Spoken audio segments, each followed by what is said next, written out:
I have something to admit. I've never actually played any of the Elder Scrolls games. I saw clips of them and mostly only knew them because of the memes, and that was it. Until recently, when I saw that the Oblivion remastered game came out and that people were talking about it. So I decided to play it because I needed content. And also because I can get into the Elder Scrolls franchise. And it was interesting, to say the least. Greetings. What's new with you? I ran across a couple of mud crabs not long ago. Annoying creatures.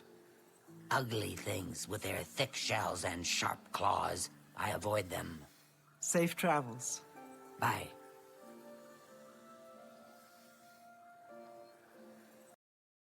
First and foremost, the NPCs. The main reason Oblivion was such a meme factory.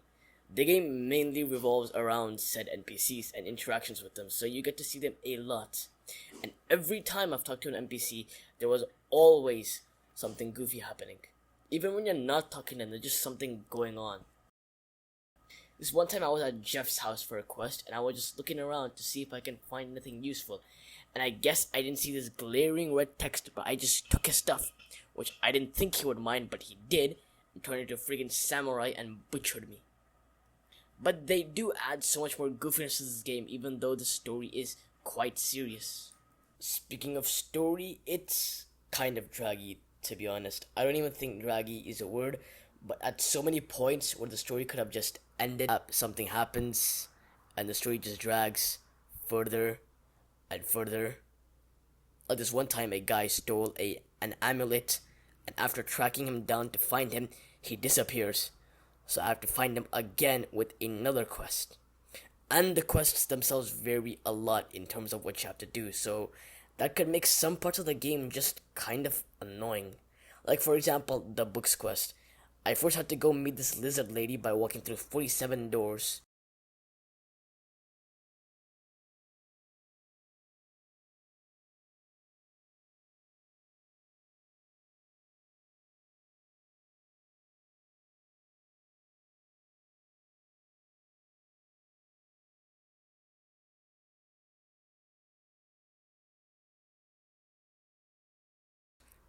Just for her to tell me to go find 2 more books, then she would decode them for me so we could find the enemy secret base location. But then after finding the books and walking through all those doors again and bringing them to her, she told me to wait 2 days, then told me to decode the books myself and find their base. Now I know I make this game sound really bad, and it was actually quite fun. There are some very fun quests too, like for example, this quest where I had to infiltrate the enemy base and I became Doom Guy, killing everything in sight. The combat of this game is very simple too. You just block and hit the enemy back enough to be able to block again. It actually is as easy as it sounds. All in all, I loved Oblivion. I can't believe I was missing out on this stuff. In the simplest of words, it's just fun. The stories, the characters, the gameplay, everything about it, just fun. That's all there's to say. Anyways, that's all for this video. Make sure to like, subscribe, share your support, you know the drill. And I'll see you in the next one.